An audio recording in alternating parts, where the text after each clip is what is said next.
I got over it, went on down the road.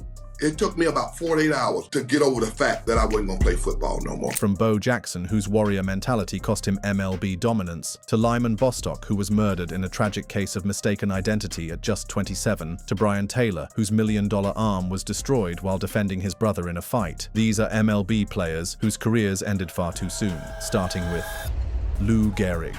Lou Gehrig's career spanned from 1923 to 1939, but it wasn't time that ended his legendary run. It was a devastating disease that would forever bear his name. The man known as the Iron Horse had played in 2,130 consecutive games, a record that seemed unbreakable until Cal Ripken Jr. came along decades later. His career, .340 average, 493 home runs, and 7 All-Star selections made him one of baseball's greatest first basemen. In 1938, at just 35 years old, something was terribly wrong. Gehrig began experiencing physical decline, including fatigue, muscle weakness, and difficulty gripping his bat. His performance dipped noticeably, hitting .295 with 29 home runs, well below his career .340 average and typical power output. By early 1939, his condition worsened, and he struggled with basic coordination, such as fielding ground balls or running bases. On May 2, 1939, Gehrig voluntarily removed himself from the Yankees lineup, ending his record-setting streak. The diagnosis came on June 19, 1939,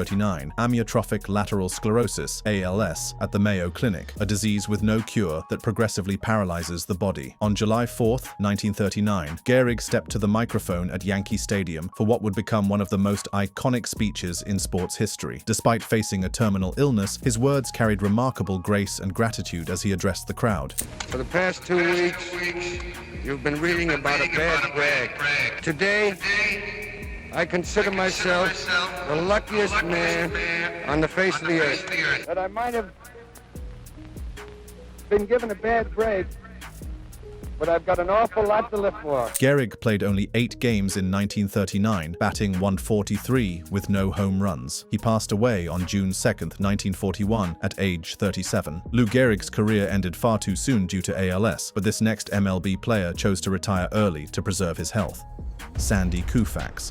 At 30 years old, Sandy Koufax was arguably the best pitcher in baseball. Fresh off a 1966 season where he went 27-9 with a 1.73 ERA and 317 strikeouts, the future Hall of Famer shocked the baseball world by walking away from the game. His dominance from 1961-1966 included a 129-47 record, 2.19 ERA, 3 Cy Young Awards, and the 1963 NL MVP. The price of greatness was becoming unbearable. By 1964, Koufax was diagnosed with traumatic arthritis in his left elbow, exacerbated by overuse as he threw 335 innings in 1965 and 323 in 1966. The pain was excruciating. He relied on cortisone shots, painkillers, and ice treatments to pitch through the agony. His elbow would swell after every start, turning what should have been triumphant moments into exercises in endurance. Doctors warned that continuing to pitch could permanently impair his arm, potentially leaving him unable to use it for daily tasks. Despite another dominant season in 1966, the medical reality was stark. His final game came in the World Series against Baltimore, a loss that would close the book on one of baseball's greatest careers. On November 18, 1966, Koufax announced his retirement, stating he didn't want to risk his long-term health for a few more seasons. The decision cost him potentially years of dominance and additional records, but preserved his ability to live a normal life after baseball. At the height of his powers, Sandy Koufax chose his future over his fame. Sandy Koufax retired by choice, but what happens when heroism cuts a career short? This next MLB player died helping earthquake victims.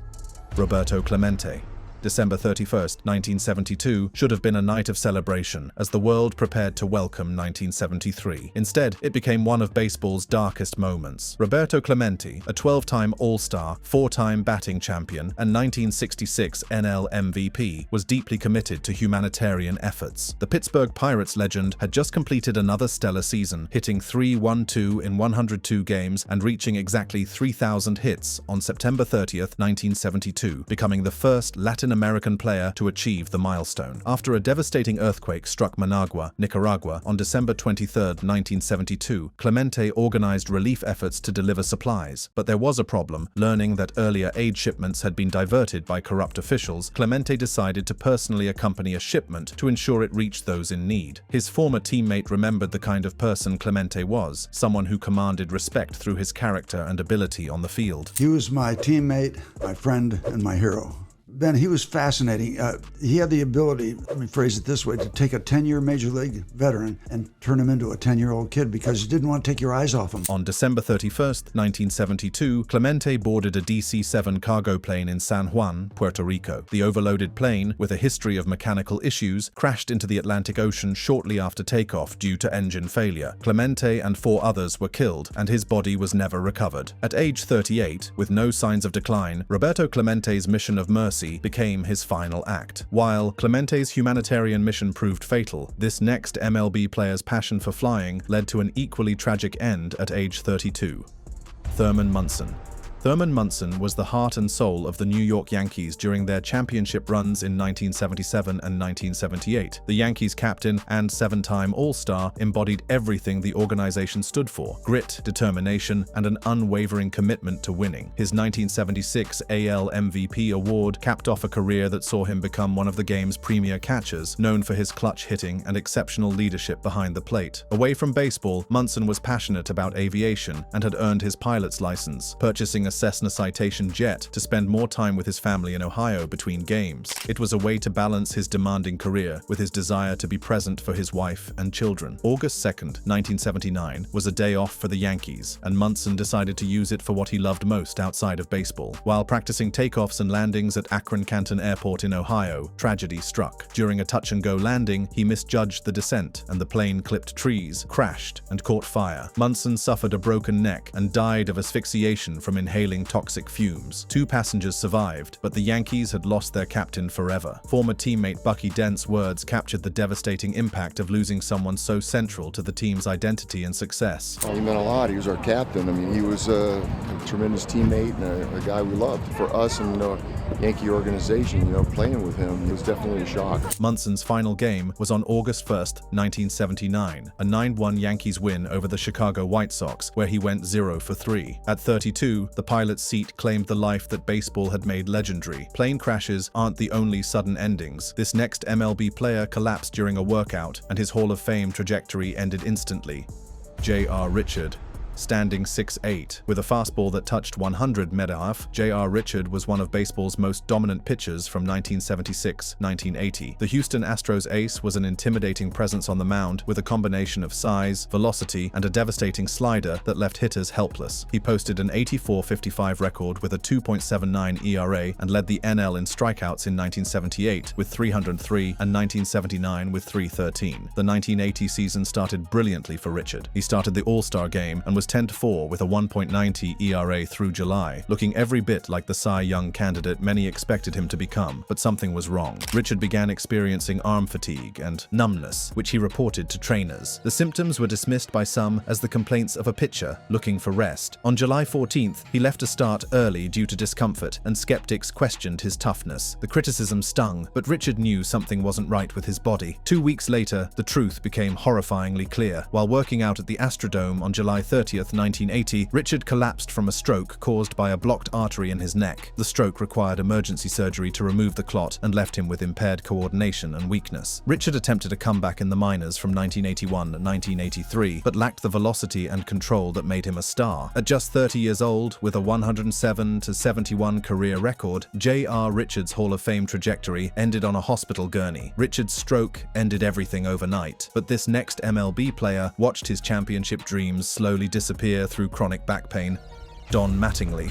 Donnie Baseball was the pride of New York in the 1980s, a player who embodied everything Yankees fans loved about their team. From 1984-1989, Don Mattingly was a superstar, averaging 327 with 27 home runs and 114 RBI per season, winning the 1985 AL MVP and 5 Gold Gloves. The Yankees' first baseman had a smooth swing, impeccable fielding skills, and the kind of clutch gene that made him a fan favorite. His consistency was remarkable, never hitting below 307 during that 6-year stretch. Then came 1990, and everything changed. Mattingly suffered a lower back injury, likely a herniated disc, that caused persistent pain and reduced his swing's explosiveness. The injury stemmed from years of wear and tear, exacerbated by a 1990 incident where he felt a pop in his back during a game. The man who had been so reliable suddenly found himself battling his own body every day. The decline was dramatic and heartbreaking to watch. From 1990-1995, his home run output dropped to an average of 12 per season, and his batting average fell to 288. Despite remaining a solid player, he was no longer the elite hitter of his prime. The swing that had once been poetry in motion was now a daily struggle against pain and diminished power. Mattingly's final game was Game 5 of the 1995 ALDS against Seattle, where he hit .417 with 10 hits in 24 at-bats, including a home run that showed flashes of his old self. But after hitting .288 with just 7 home runs in 128 games during the 1995 season, Mattingly retired, citing ongoing back pain and a desire to prioritize family over a diminished career. Cruelly, the Yankees began their dynasty run in 1996, just 1 year after Mattingly walked away. While Mattingly's back betrayed him gradually, this next MLB player discovered his hip was deteriorating beyond repair at age 33.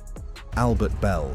Few hitters in the 1990s were as feared as Albert Belle, a man whose bat generated both awe and terror in opposing pitchers. The outfielder was one of baseball's most prolific power hitters, leading the AL in RBI 3 times, 1993, 1995, 1996, and hitting 50 home runs in 1995, the first player to do so in a 144-game season. His approach was relentless, his swing violent, and his results undeniable. Belle averaged .317 with 36 home runs per 162 games during his peak, making him one of the most dominant offensive forces of his era. Success came with a physical price that would ultimately prove too high to pay. In 2000, while with the Baltimore Orioles, Belle began experiencing intense hip pain, initially thought to be a strain, but as the season progressed, the pain intensified rather than subsided. Medical evaluations revealed advanced osteoarthritis in his right hip, a condition where cartilage in the joint deteriorates, causing bone-on-bone friction. The diagnosis was devastating for a player whose power came from his violent hip rotation. Despite playing through excruciating pain in 2000, hitting .281 with 23 home runs in 141 games, the condition worsened. Doctors advised that continuing to play could lead to permanent disability, including the need for a hip replacement. Belle's final MLB game was October 1, 2000, a 3-2 Orioles loss to the Yankees, where he went 0 for 4. After the season, the Orioles placed him on the disabled list and invoked an insurance policy on his contract, effectively ending his career in March 2001. At 33, with 381 home runs and a career .295 average, Albert Belle never played again. Belle's hip problems were degenerative, but this next MLB player went from Rookie of the Year to career-ending arm injuries quickly.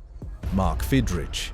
In 1976, baseball fell in love with a quirky 21-year-old pitcher from Massachusetts who talked to baseballs and captured America's imagination. Mark "the Bird" Fidrych burst onto the scene, going 19-9 with a 2.34 ERA, leading the AL in ERA and complete games with 24, and earning AL Rookie of the Year honors. His mound antics were genuine, not staged for show, as he explained in interviews about his unique approach to pitching. The young pitcher's conversations with the baseball were simply part of how he stayed focused and competitive on the mound, a natural extension of his personality and preparation. No, I'm keeping my mind in the game. I might look at the ball, but I'm just keeping my mind in the game, saying, if I get the ball, where am I going to go with it, or, what's going to happen, where should I throw this ball this time, But success was fleeting, and the Bird's flight would be tragically short. In spring training 1977, Fidrych injured his knee while shagging fly balls, requiring surgery to repair cartilage. While recovering, he began experiencing arm soreness that was initially misdiagnosed as a muscle issue. The pain persisted, and his effectiveness diminished dramatically. Later examinations revealed a torn rotator cuff, likely sustained in 1977, but medical technology at the time couldn't accurately diagnose or repair it. Fidrych pitched only 27 games from 1977-1980 with a 4.12 ERA and was released by the Tigers in 1981. His final MLB game was October 5, 1980, an 11-7 Tigers win over Toronto, where he pitched 5 innings, allowing 5 runs. At 28, the Bird's wings were permanently clipped. Fidrych's arm couldn't handle baseball's demands. But this next MLB player faced a different challenge, balancing 2 professional sports careers simultaneously. Bo Jackson. Bo Jackson was living proof that some athletes transcend the boundaries of a single sport, a phenomenon that seemed almost mythical in its scope. The Heisman Trophy winner was a baseball all-star in 1989, hitting .256 with 141 home runs and 82 stolen bases in 694 MLB games, while simultaneously dominating NFL defenses with the Los Angeles Raiders. His Bo Knows advertising campaign captured the public's fascination with an athlete who seemed capable of excelling at anything he attempted. January 13, 1991 changed everything during an AFC playoff game against Cincinnati. Jackson's warrior mentality, which had served him so well in both sports, would ultimately contribute to his downfall on that fateful day in the playoffs. And I was on the sideline. I could have stepped and continued to play. But, say, a warrior never runs from battle. You run toward it. So, I didn't feel the need to step out of bounds. I'm like, hey, hell, I got 6-8 more yards. The injury was a subluxation of the left hip that damaged blood vessels, leading to a vascular necrosis, where bone tissue dies due to lack of blood supply. Jackson missed the entire 1991 baseball season and was released by the Royals. The hip that had generated his explosive power was now a source of constant pain and limitation. He attempted a comeback with the Chicago White Sox in 1993 after undergoing hip replacement surgery, hitting .232 with 16 home runs in 85 games. Jackson's final MLB game was August 10th, 1994, a 2-1 Angels loss to Kansas City, where he went 0 for 3. At 31, the artificial hip had stolen his signature speed and explosiveness. Bo's football injury destroyed his baseball future, but this next MLB player's career ended through circumstances completely unrelated to sports. Lyman Bostock.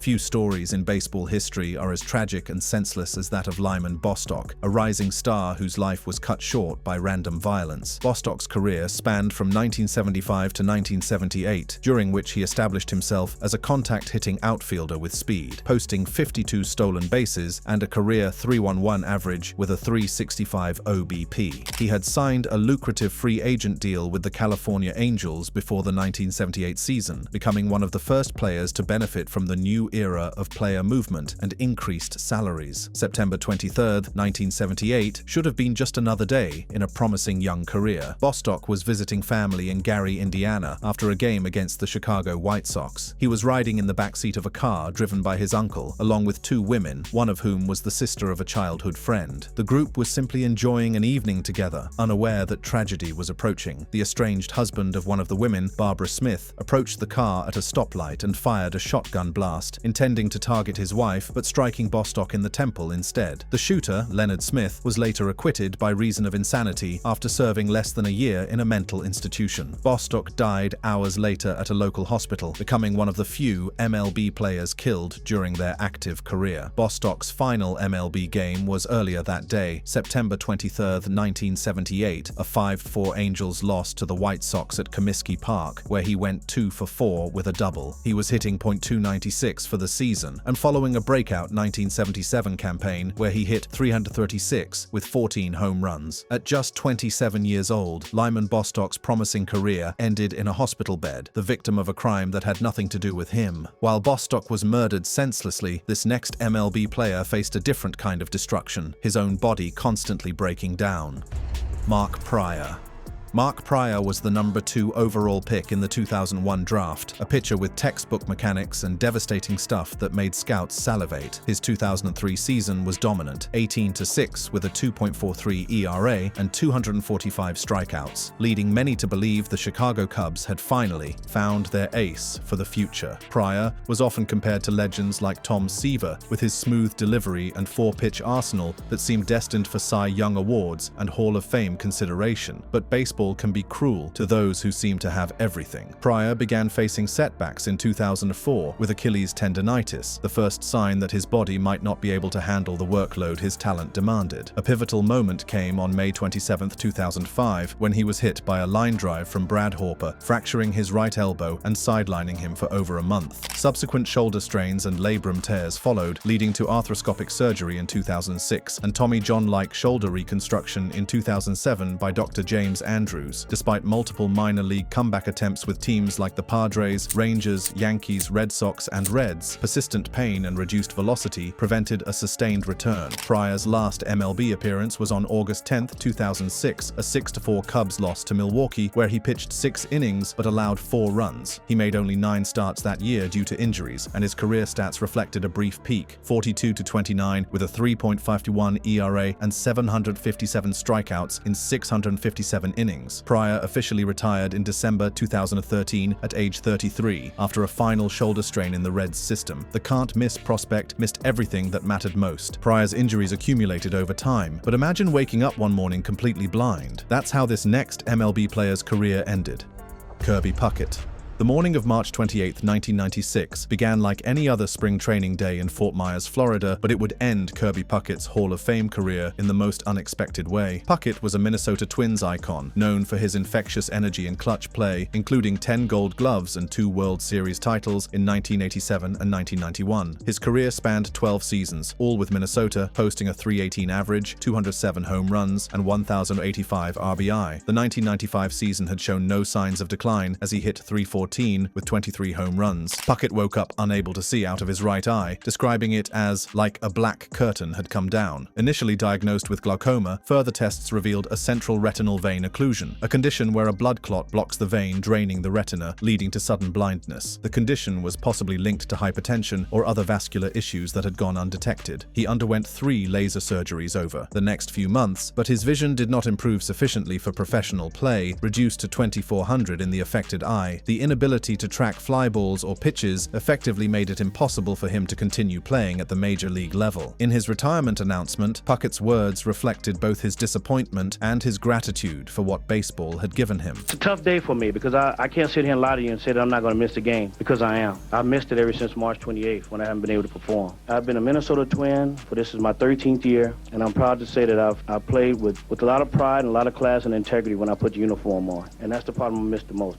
On July 12, 1996, Puckett announced his retirement at age 36. His final MLB game had been September 28, 1995, a 2-1 Twins win over the White Sox, where he went 1 for 4. While Puckett lost his vision overnight, this next MLB player possessed incredible talent but lost battles with addiction that ended his dominance.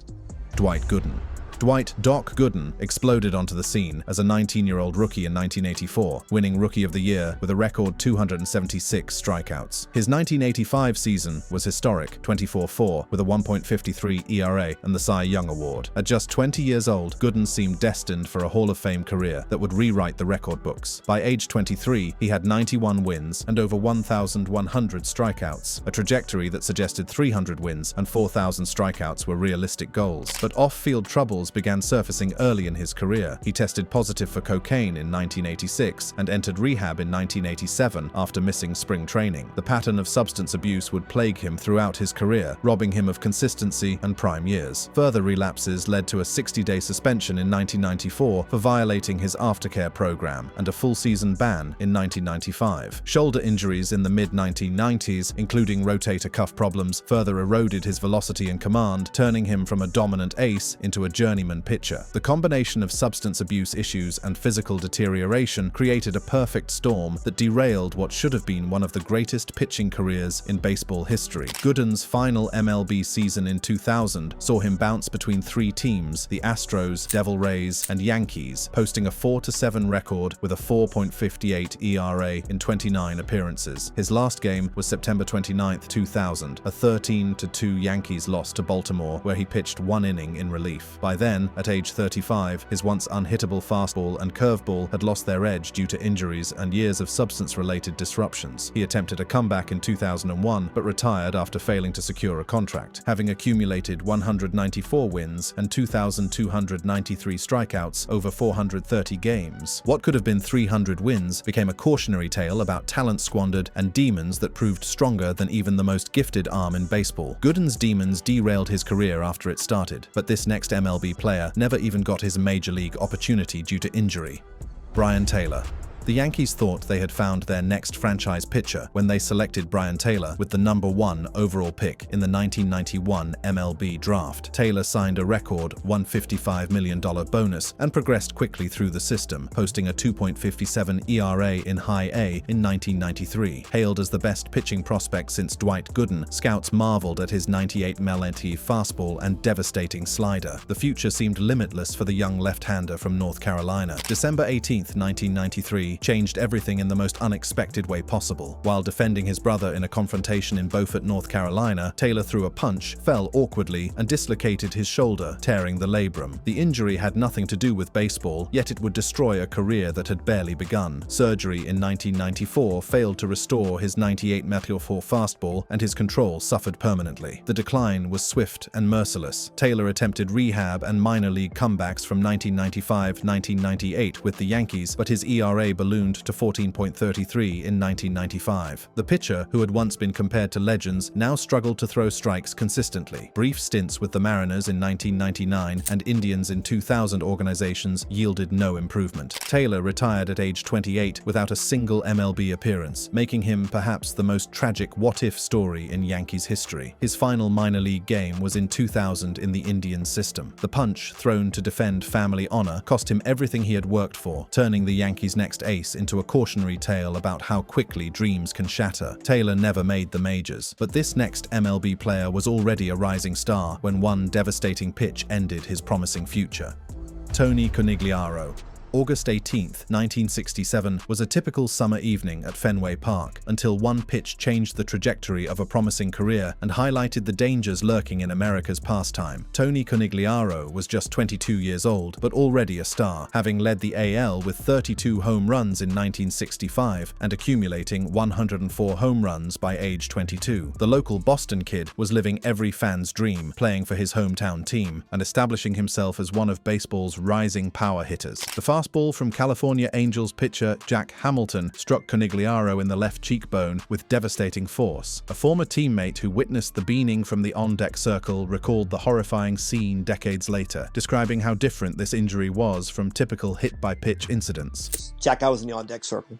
And I was like, oh, wow. He goes, yeah, I was standing right there. He goes, you know what? In all my time in baseball, I never saw a guy get hit and the ball went nowhere. Now, I've looked at the film and the ball doesn't go far. It's like it hit him and it went straight to the ground. And he said, last rites were administered, I think, a couple of times. The pitch fractured his cheek, dislocated his jaw, and damaged his retina, causing blurred vision and a blind spot. He missed the entire 1968 season, and despite returning in 1969-1970, his vision deteriorated further, prompting a mid-1971 retirement after a trade to the Angels. A brief 1975 comeback with the Red Sox failed due to persistent eye issues. Conigliaro's final MLB game was June 12, 1975, a 7-5 Red Sox loss to California, where he went 0 for 3 as a DH. In that partial season, he hit .123 in 21 games before being released. One pitch had stolen his depth perception, his confidence, and ultimately his career, leaving him with 166 home runs in 876 games instead of the 500+ that seemed inevitable. Thank you for watching. If you enjoyed watching this video, click on one of the boxes playing on your screen to watch more similar content.